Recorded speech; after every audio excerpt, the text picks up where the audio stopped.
దేవుని నామమునకు స్తోత్రములండి. నాటి ధ్యానాంశము మనము వాగ్దాన దేశమునకు చేసే ప్రయాణము.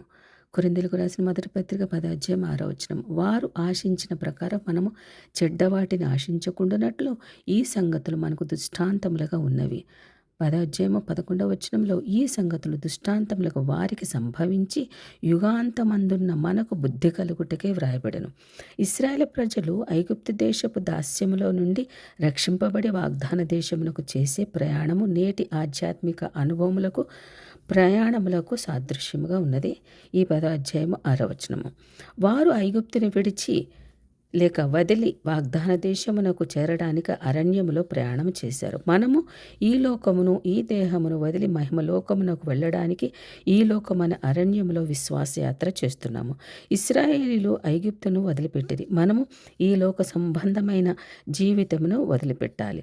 వారు వాగ్దాన దేశము అనబడుచున్న పాలు తేనెలు ప్రవహించుచున్న దేశముగా పిలువబడిన కనాను దేశమునకు అనగా మనము పరలోక యాత్ర చేస్తున్నాము. వారికి నాయకుడిగా మోషే పిలువబడ్డాడు, పంపబడ్డాడు. మనకు యేసయ్యే మన కోసం దిగి వచ్చాడు. వారి కొరకు పస్కా పశువు వధింపబడినది, మన కొరకు యేసయ్యే వధింపబడ్డాడు.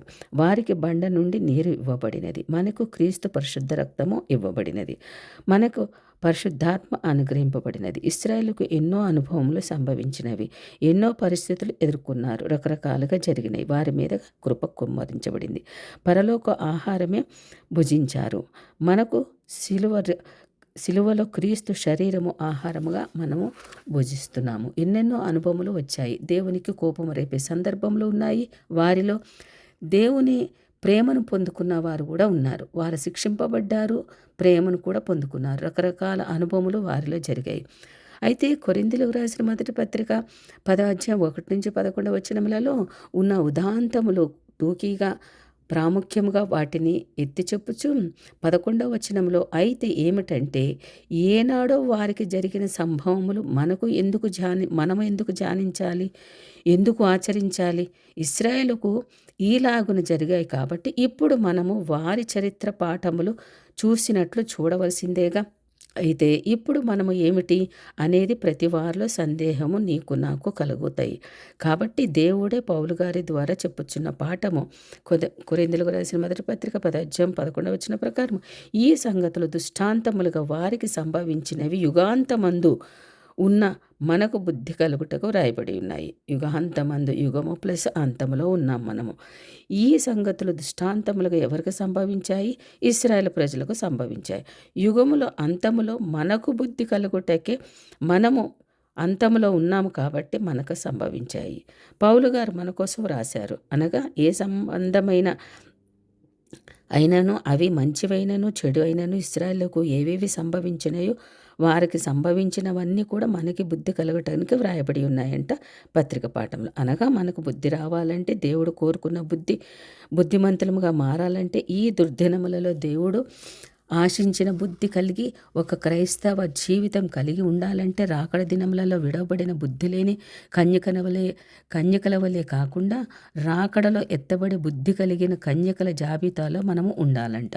రాకడలో కొనిపోబడే బుద్ధి, కాపాడే బుద్ధి, తండ్రి ఇంటిలో చేర్చబడే బుద్ధి, దేవుడు సంతోషించే బుద్ధి మనకు రావాలంటే పితరులకు ఇశ్రాయేలుకు జరిగిన అనుభవములు మనము చూడాలంట, మనము ధ్యానించాలంట. వారి ప్రయాణ పద్ధతిని మనము ఆచరించాలంట. వాటిని మన జీవితంలో అన్వయించుకోవాలట. అంత్యదినముల కాలములో మనకు బుద్ధి కలగాలంటే మన పితరులకు సంభవించిన సంఘటనలు మనము చరిత్రగా తీసుకొనకుండా యుగాంతమందు మనము వాటిని ఆచరించాలంట. ఒక ఆత్మ సంబంధమైన బుద్ధి కలిగిన మనము కొనిపోబడే గుంపులో చేరాలంటే ఇశ్రాయేలు చరిత్ర, వారి యాత్ర ధ్యానాలు అనుభవించకుండా సాధ్యం కాదట. ధ్యానించి వారి ప్రయాణ పద్ధతిలో మనము సాగాలంట. ఏ సమాజమైనా అనగా సంఘములు చరిత్ర అనే పునాది మీద కట్టబడుతుంది. ఆ చరిత్ర పునాదుల మీద కట్టబడిన వర్తమానమునకే అంటే ప్రసంగములకే భవిష్యత్తు ఉంటుందంట. దేవుని ద్వారా మనము నేర్చుకుంటున్న పాఠముతో ఒకే ఒక ఆశ కలిగి ఉండాలి. ప్రభువా, మా పితరులైన ఇశ్రాయేలుకు ఏ దృష్టాంతములు సంభవించి ఉన్నాయో వాటినన్నిటి ద్వారా మేము సరిచేసుకుంటూ బుద్ధి తెచ్చుకున్నట్లుగా ఈ ధ్యానములు మాకు ఆశీర్వాదకరంగా మార్చు ప్రభువా. ఈ ధ్యానముల ద్వారా మాకు బుద్ధి నేర్పించు ప్రభువా అని మనం ప్రార్థన చేయాలంట. యథార్థమైన ప్రార్థన మన గుండెలలోనికి ఉండాలట. ప్రభువా, నేను సిద్ధంగా ఉన్నాను ప్రభువా, పాఠము నేర్చుకోవడానికి సిద్ధంగా ఉన్నాను ప్రభువా. వాగ్దాన దేశము వెళ్ళుటకు నన్ను సిద్ధపరచు ప్రభువా. ఇశ్రాయేలు ప్రజలు అరణ్యంలో రాలిపోనట్లు నేను రాలిపోయేవానిగా ఉండకూడదు ప్రభువా అని దేవునికి ప్రార్థన చేస్తూ, మేము పరలోకములో నిత్య స్వాస్థ్యములో ఆ వెలుగులో నీ ఎదుట మేము ఉండాలి ప్రభువా. అందుకు మమ్మల్ని స్థిరపరిచి బుద్ధి కలిగించి మాకు మంచి ధ్యానములు నేర్పించు ప్రభువా. పాలు తేనెలు ప్రవహించు ప్రదేశంలోనికి చేరుటకు మమ్మల్ని సిద్ధపరచు ప్రభువా అని ఒక అద్భుతమైన ప్రార్థన ద్వారా దేవునిని సంతోషపెట్టగలిగితే దేవుడు ఆ పరలోకంలోనికి మనలందరినీ కూడా చేర్చునుగాక. ఆమేన్.